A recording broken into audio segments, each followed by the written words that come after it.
कहानी की शुरुआत में बोर्ड के ऊपर एक आदमी को दिखाया जाता है जो बहुत घबराया हुआ है। यह एक पोचर है। पोचर उन्हें कहा जाता है जो गैर कानूनी तरीकों से जानवरों का शिकार करते हैं। इस पोचर की तरफ एक अनजान चीज बढ़ रही होती है जिससे डर कर यह बोट के पोल के ऊपर चढ़ जाता है और इससे पहले कि वह अनजान क्रिएचर इस पर हमला करता, यह खुद को गोली मार देता है। वहीं दूसरी तरफ एक बोट को दिखाया जाता है जिसमें 7 लोग लगातार जंगलों की तरफ बढ़ रहे होते हैं। ये लोग यहाँ पर रहने वाले आदिवासियों के ऊपर एक डॉक्यूमेंट्री बनाना चाहते हैं। इन आदिवासियों को कहा जाता है श्री समस। अब जब ये लगातार आगे बढ़ रहे होते हैं तभी बहुत तेज बारिश शुरू हो जाती है और तभी ये देखते हैं कि वहां पर एक आदमी इनसे मदद के लिए इन्हें आवाज लगा रहा है। वो कहता है कि मेरी बोट झाड़ियों में फंस गई है। ये उस आदमी को अपनी बोट पर ले आते हैं। इस आदमी का नाम पॉल होता है। ये पॉल को बताते हैं कि हम जंगलों के अंदर जा रहे हैं, तुम्हें किसी और का इंतजार करना चाहिए। पॉल कहता है कि अंदर मैं कुछ गांव वालों को जानता हूँ, मैं उन्हें यहाँ पर बुलाकर अपनी बोट रिपेयर करवा लूंगा। बारिश खत्म होने के बाद पॉल इन्हें बताता है कि पहले वह चर्च में बंदी था, पर अब वो इन घने जंगलों में चिड़िया घरों के लिए और दूसरे लोगों के लिए जानवरों को पकड़ता है। यहाँ पर प्रोफेसर स्टीव, जो कि एक एंथ्रोपोलॉजी है, वो पॉल को बताते हैं कि हम यहाँ पर रहने वाले आदिवासी जिन्हें श्री समस कहा जाता है उन पर डॉक्यूमेंट्री बनाने के लिए आए हैं। पॉल कहता है कि मैं उनसे मिल चुका हूँ, उन्हें ढूंढना इतना आसान नहीं है, पर मैं इसमें तुम्हारी मदद कर सकता हूँ। अब इसी सफर में आगे बढ़ पड़ते हुए इन्हें एनाकोंडा की एक मूर्ति दिखती है जो एक आदमी को निगल रहा होता है। पॉल इन्हें बताता है कि श्री श्यामा आदिवासी एनाकोंडा को अपना देवता मानते हैं। उनका मानना है कि एनाकोंडा उनकी रक्षा करता है। कहा जाता है कि श्री श्यामा आदिवासियों तक पहुंचने के लिए एक झील को पार करना पड़ता है जो पूरी तरह से सांपों से भरी हुई है। वो यह भी बताता है कि पहले श्री श्यामा आदिवासी यहीं पर थे, पर बाढ़ की वजह से वह इस जगह को छोड़कर चले गए। पॉल इन्हें बताना चाहता है कि हमें किस तरफ जाना चाहिए, पर प्रोफेसर स्टीव उसकी बात नहीं मानता थे। वो कहते हैं कि हमें ऊंचे इलाके की तरफ जाना चाहिए। यहाँ पर पानी भरा है, इसका मतलब आदिवासी अपनी जान बचाने के लिए ऊंचे इलाकों की तरफ गए होंगे। इस बात से पॉल को गुस्सा आता है और वह कहता है कि मैं अगले पड़ाव पर उतर जाऊंगा। रात को जब इनकी बोट एक जगह पर रुकी होती है तो इन्हीं में से एक कपल, जिनका नाम गैरी और डेनिस है, वो जंगल में जंगल की आवाजों को रिकॉर्ड करने के लिए निकल पड़ते हैं। पर तभी वो देखते हैं कि उनकी तरफ कुछ आ रहा है। वो दोनों भागना शुरू कर देते हैं और कुछ ही दूर पर पॉल इनके सामने खड़ा होता है जो इनकी तरफ गोली चलाता है। गोली की आवाज सुनकर बोट में सब डर जाते हैं और जब वो बाहर आते हैं तो वो देखते हैं कि पॉल के हाथ में जंगली सुअर है जिसे उसने गोली से मारा होता है। उसके साथ गैरी और डेनिस भी होते हैं। पॉल जो पिछले पड़ाव पर उतर गया था, अब एक बार फिर से वो इन्हीं की बोट में आ चुका है। अगली सुबह जब ये नदी से होते हुए आगे बढ़ते हैं तो इनके सामने बहुत सारे सूखे पेड़ आते हैं जिस वजह से इनकी बोट की रस्सी नीचे कहीं फंस जाती है। प्रोफेसर स्टीवन रस्सी को छुड़ाने के लिए नीचे जाते हैं और जब वो ऐसा कर रहे होते हैं तो उनके ऑक्सीजन रेगुलेटर के अंदर से कोई कीड़ा उनके गले के अंदर चला जाता है जिससे उन्हें सांस लेने में तकलीफ होने लगती है। स्टीवन को किसी तरह से बोट के ऊपर लाते हैं और वह देखते हैं कि उनके मुंह के अंदर एक कीड़ा है। वो कीड़ा तो निकाल लेते हैं लेकिन सूजन की वजह से अभी भी वह सांस नहीं ले पा रहे होते। इसीलिए पॉल उसके गले में चीरा लगाकर एक पाइप डाल देता है जिससे उसकी सांस वापस आ जाती है। लेकिन अब इन्हें स्टीवन को जल्द से जल्द हॉस्पिटल ले जाना होगा, इसीलिए वापस जाना चाहते हैं। पॉल इन्हें कहता है कि हमें उसी रास्ते से जाना चाहिए जिस रास्ते से मैं कल जाने के लिए कहा था, क्योंकि वो एक शॉर्टकट है। अब ना चाहते हुए भी इन सबको पॉल की बात माननी पड़ती है और जब ये सब उस रास्ते में आगे बढ़ते हैं तो यह देखते हैं कि वह रास्ता आगे लकड़ियों से पूरी तरह से बंद है। पॉल के पास डायनामाइट भी होता है। वो कहता है कि हमें इस रास्ते को उड़ाना होगा, पर दूसरे लोग ऐसा नहीं करना चाहते।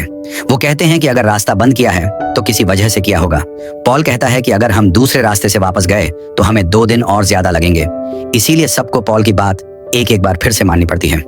ये उस लकड़ी के बांध को डायनामाइट से उड़ा देते हैं और जैसे ही ब्लास्ट होता है चारों तरफ सांप बिखर जाते हैं।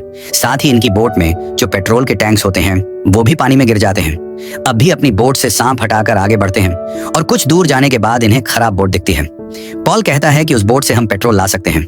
पॉल के साथ डेनी और मैटू, जो कि बोट का ड्राइवर है, वो दोनों भी जाते हैं और जब पॉल बोट के अंदर जाता है तो यहाँ पर अखबार की एक कटिंग होती है जिसमें पॉल के साथ 2 और लोग होते हैं जिन्होंने एनाकोंडा पकड़ा होता है। और इन 2 में एक वो होता है जो इस कहानी की शुरुआत में बोट में था, जिसने किसी क्रिएचर से डरकर अपने आप को मार लिया था, और पॉल के साथ जो दूसरा होता है वो और कोई नहीं बल्कि बोट का स्कपर मैटू होता है।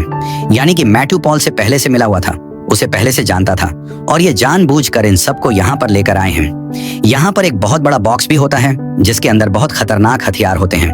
पॉल उस बॉक्स को लेकर डेनी के साथ निकल जाता है।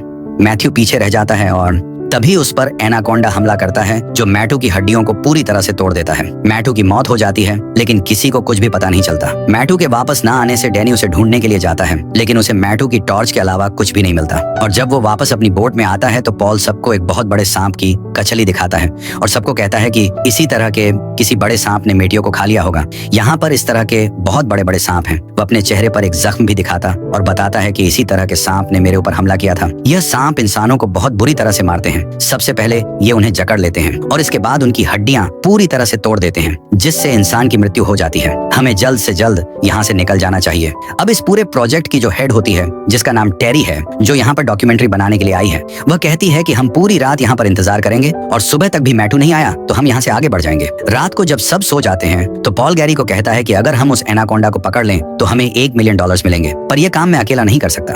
अगली सुबह दिखाया जाता है कि मैथ्यू के ना आने पर ये यहाँ से आगे बढ़ जाते हैं और तभी पॉल एक बंदर का शिकार करता है और सबसे कहता है कि यह एनाकोंडा के लिए चारा है। ये देखकर टेरी को गुस्सा आता है। वो उसे कहती है कि मेरी बोट पर यह सब कुछ नहीं चलेगा, पर अब गैरी भी पैसों की लालच की वजह से पॉल के साथ मिल चुका होता है। वो सबको कहता है कि हमारा एक साथी जख्मी है। जिस काम के लिए, जिस डॉक्यूमेंट्री को बनाने के लिए हम यहाँ पर आए थे, अब हम वो नहीं बना सकते। क्यों ना हम पॉल की एनाकोंडा पकड़ने में मदद करें, ताकि जब वो एनाकोंडा पकड़े तो हम उसे रिकॉर्ड कर लें और इसके बदले वो हमें यहाँ से बाहर भी निकाल देगा, क्योंकि अब ये सब के सब अजन के बीच जंगलों में फंस चुके हैं और पॉल के अलावा किसी को भी यहाँ से बाहर निकलने का रास्ता नहीं पता।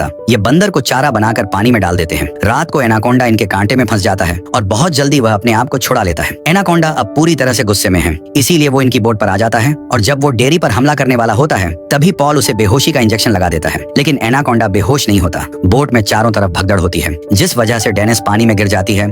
उसका बॉयफ्रेंड गैरी उसे बचाने के लिए पानी में कूद जाता है। डेनिस तो वापस बोट पर आ जाती है, पर जब गैरी बोट पर आने वाला होता है कि एनाकोंडा उसे अपने फंदे में पूरी तरह से जकड़ लेता है। डेरी के पास गन होती है, वो गोली चलाने वाली होती है कि पॉल उसे मना कर देता है। वो कहता है कि मुझे यह जिंदा चाहिए और इसके बाद दिखाया जाता है कि एनाकोंडा गैरी को अपने फंदे में लपेटकर पानी में कूद जाता है, यानी कि अब गैरी की मृत्यु हो चुकी है। पॉल भी इन्हें अब अपना असली रूप दिखाता है। वो इन्हें गन पॉइंट पर लेकर कहता है कि अब इस बोट में वही होगा जो मैं चाहूंगा, और जब वह ऊपर होता है तो उसके पास डेरी जाती है। वह उसे अपनी बातों में अपने प्यार के जाल में फंसाने की कोशिश करती है और जब वो उसकी बातों में आ जाता है तभी पीछे से उसके ऊपर हमला किया जाता है, जिससे वो बेहोश हो जाता है। इसके बाद ये को बांध देते हैं। अगली सुबह गैरी को वो न्यूज़पेपर की कटिंग मिल जाती है जिसमें पॉल के साथ मैथ्यू भी होता है, जहाँ पर इन्होंने एनाकोंडा को पकड़ा है। वो कहते हैं कि तुम मैथ्यू को पहले से जानते थे और जिस रास्ते पर तुम हमें ले जा रहे हो ये कोई हॉस्पिटल का रास्ता नहीं है। पॉल कहता है कि अगर तुम सबको जिंदा रहना है तो तुम्हें मेरी मदद लेनी पड़ेगी।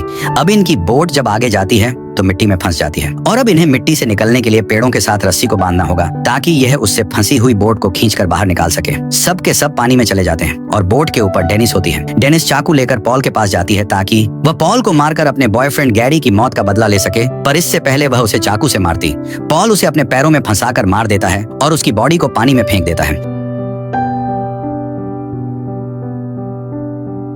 पॉल के पास अब चाकू है जिससे वह अपनी रस्सी काटना शुरू करता है। वहीं पानी में दिखाया जाता है जहां पर डैनी को पता चल जाता है कि एनाकोंडा उन्हीं की तरफ आ रहा है। ये सब के सब बोट की तरफ भागते हैं। डैनी और टेरी तो बोट में आ जाते, पर इनका तीसरा साथी वहीं फंस जाता है जो एनाकोंडा से अपनी जान बचाने के लिए चट्टानों पर चढ़ रहा होता है। वहीं बोट पर दिखाया जाता है जहाँ पॉल अपने आप को खोल लेता है और इसके बाद वह डैनी पर हमला कर देता है।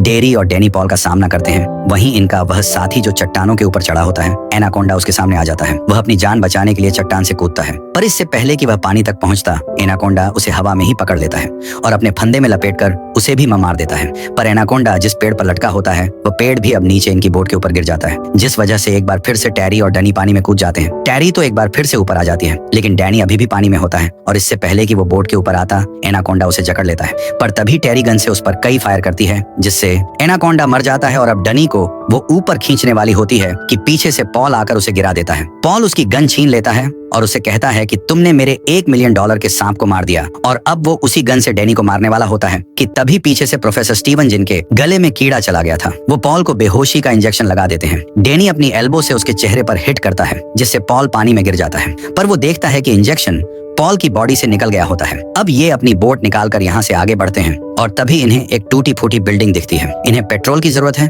इसीलिए टेरी और डैनी उसके अंदर जाते हैं, जहां पर उन्हें पेट्रोल के बड़े बड़े टैंक मिलते हैं। पर इससे पहले कि पेट्रोल को अपनी बोट पर लाते, पॉल इन पर पीछे से हमला करता है और जब इनकी आंख खुलती है तो ये देखते हैं कि इन दोनों को पॉल ने बांधा हुआ है। वो इनके ऊपर जानवर का खून फेंकता है ताकि एनाकोंडा खून की स्मेल से इनकी तरफ अट्रैक्ट हो, और जब एनाकोंडा इनकी तरफ बढ़ेगा वहीं पर उसने जाल बिछा रखा होता है जिस जाल में वो एनाकोंडा को फंसा लेगा, और होता भी ऐसा ही है। कुछ ही देर बाद इनके सामने एनाकोंडा आता है। पॉल इन तीनों को एक ही जाल में कैद कर लेता है। इसके बाद वह अपने गन से एनाकोंडा को बेहोश करने की कोशिश भी करता है, पर इसमें वह कामयाब नहीं हो पाता। एनाकोंडा जाल से छूट जाता है और वह इन दोनों को छोड़कर पॉल का पीछा करना शुरू करता है। पॉल एनाकोंडा से भाग नहीं पाता। एनाकोंडा उसे अपने फंदे में जकड़ लेता है और इसके बाद वह उसे जिंदा ही निगल जाता है। इसके बाद एनाकोंडा टेरी के पीछे जाता है। टेरी एक कमरे में छुप जाती है।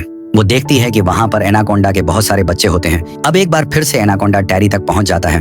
वह अपने अंदर से पॉल को उगल देता है क्योंकि वो उसको खाने के बाद टेरी का पीछा नहीं कर पा रहा होता। टेरी भागकर नीचे चली जाती है जहां पर डैनी होता है। डैनी टेरी से कहता है कि मैं चिमनी के ऊपर जाता हूँ ताकि नीचे जो ओनेल टैंक्स हैं तुम उन्हें ब्लास्ट कर दो। टेरी कहती है कि तुम जख्मी हो, ऊपर मैं जाती हूँ। टेरी अब ऊपर चढ़ना शुरू कर देती है। एनाकोंडा उसका पीछा करता है, पर तभी डैनी एक कुदाल से उसकी पूंछ पर हमला करता है जिससे वो वहीं पर अटक जाता है। इसके बाद वहां पर ऑयल के जितने भी ड्रम्स होते वो सब के सब ड्रम्स को गिराकर उनमें आग लगा देता है। वहीं टेहरी भी पानी में कूद जाती है और तभी चिमनी में एक ब्लास्ट होता है जिससे एनाकोंडा पूरी तरह से जलना शुरू हो जाता है। पर अभी भी वह पानी में टेरी का पीछा कर रहा होता है और इससे पहले कि वह टेरी तक पहुंचता डैनी उसे ऊपर खींच लेता है और अगले पल जलता हुआ एनाकोंडा पानी में समा जाता है। ये समझ जाते हैं कि उसकी मौत हो गई, लेकिन एनाकोंडा अभी भी जिंदा होता है। वो एक बार फिर से इनके ऊपर हमला करता है। डैनी अपनी लाड़ी से उसके सिर पर कई बार वार करता है जिससे उसकी मौत हो जाती है।